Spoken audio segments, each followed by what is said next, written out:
This is just a quick tip guide on fields and best combination for crop rotation. Don't worry, Big Daddy will help you. When it comes to farming fields, the maximum sized field you can make is 16 by 16.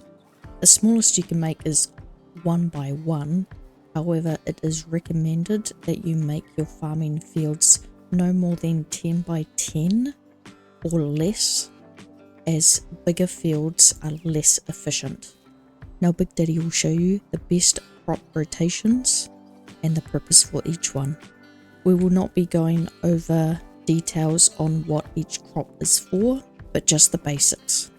Because we now have the new update, if you go to your management, go into the fields, and if you click on your field, you'll be shown a colored detail of your field. You can see what is not grubbed up, unplowed, unsown and unfertilized, as well as whether plants are growing or whether they are ready for harvest. For this guide, we're going to go through the crops and having them on rotation, starting from a very basic one, which will provide you mainly food, and moving on to what I would consider late game for providing as much variety as possible in order to provide food, animal feed, resources for items to be sold, as well as what you'll need to make beer. The first combination going to provide you cabbage and carrot. In this menu we can see each plant type, when they can be planted, how long they take to grow, and when they will be harvested. Cabbage is the only one that can be planted in summer. Carrot is the only one that can be planted in winter. In autumn you can plant wheat and rye. All the rest of the items can only be planted in spring. So to utilize crop rotation the best, we want to make sure that we can sow, grow and harvest in every single season without missing one. The first combination I'm going to show you is just for your cabbage and carrots, and is the basic one to get you started on food before you branch out into the other combinations. For this to work, we're going to actually start in winter.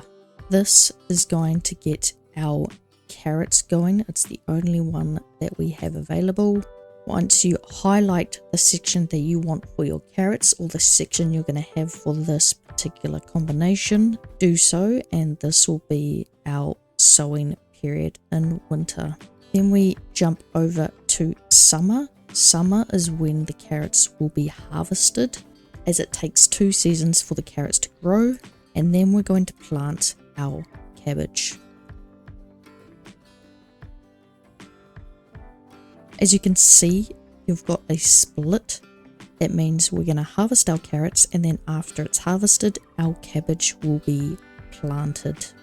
And then when we come into autumn, our cabbage will be ready for harvest, and that will mean that between autumn and winter we will have a 1 season gap.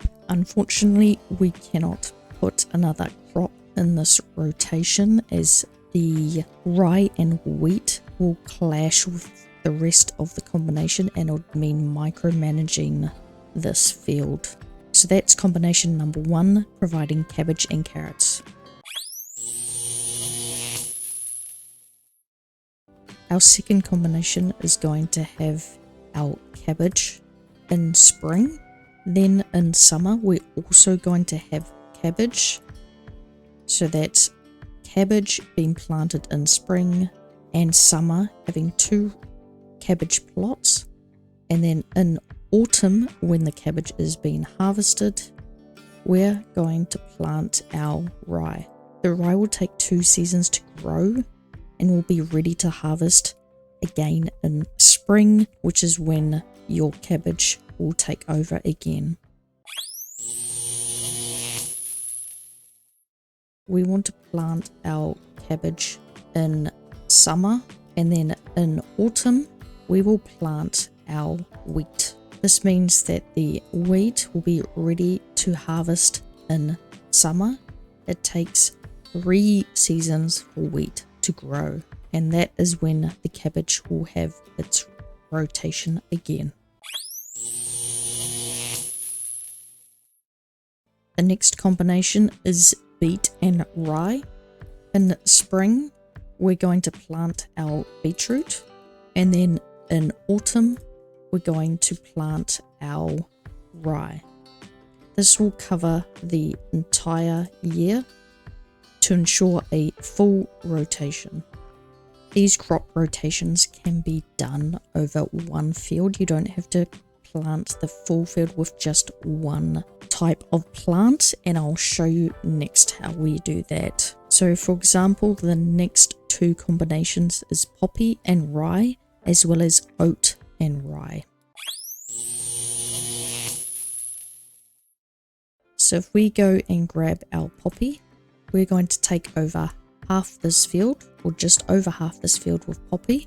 Then we're also going to put oat on the other half of the field, and then both the poppy and the oat takes 2 seasons to grow, so it will be growing in summer, and then they will both be ready to harvest in autumn.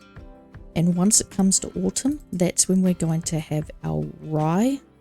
Our rye will be planted in autumn, and again it will grow, and then we start again. So this is the full year covered. So that's how you can utilize one field to do a mixture of crop rotations, as well as provide different crops throughout the year without having to have smaller fields.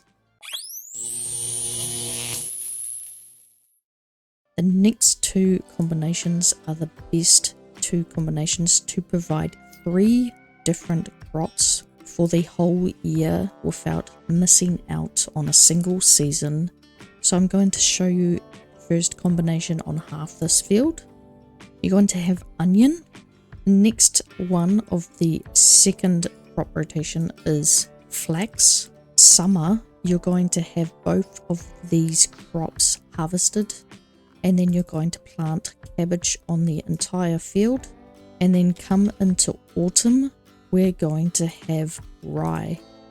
And rye will be growing through winter, harvested in spring, and then we will have our onions and flax put back in. So these 2 crop rotations are far by the best ones, as it encompasses 3 different crops over one whole year. Flax, cabbage and rye is the best crop rotation that you could do. Flax being good for making linen and making a profit. Cabbage is good for rot, as well as the basics for your food and your pottage. And rye is good for your animal feed when paired with oat. So the basics of these crops is the wheat will be good for providing bread. Oat and rye is going to be your basis for your animal feed once you get into husbandry. You're going to need a lot of oat and rye to feed all the animals. Having a field dedicated to oat and rye is the best crop rotation that you can do, as well as the flax, cabbage and rye. Then you've also got the wheat and cabbage, the onions, cabbage and rye. The first crop rotation that we did, cabbage and carrot, is good for the start and having an open season during autumn for your villagers to do something else. Or you can have all the other crop rotations, and during winter I would recommend taking all your villagers out of your farming shed and placing them in the barn or in other production buildings, as nothing grows in winter except for sowing of the carrots. If it's easier to manage your fields with smaller tiles, you can do so. Otherwise, I would recommend nothing more than 10 by 10. Slap him. How are all those candles lighting up by themselves? This lady's going hard. If you're wondering what tools are required, please see my other video, as well as the video on how to make fertilizer in the barn as well as how to use rot.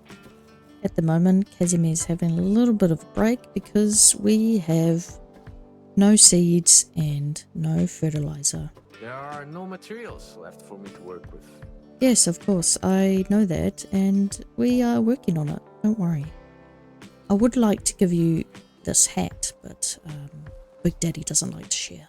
And now he's getting rid of these seeds that he planted because I decided to change this field up. Thanks for watching, and we will see you in the next one.